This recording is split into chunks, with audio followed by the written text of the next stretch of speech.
Assalomu alaykum hammaga. Bugun iPhone 11 telefonni olib qo'yganmiz. Perzakuska berilgan holatda oxirigacha yonmaydi. Ichini ochib ko'rdik.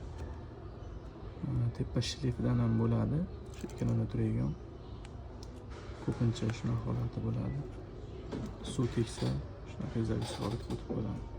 Tepa shlifini yechib ko'rdik, o'zgarish bo'lmadi baribir. Olma chiqib o'chib yonyapti. Boshqa batareya ham qo'yib ko'rdik, o'zgarish yo'q.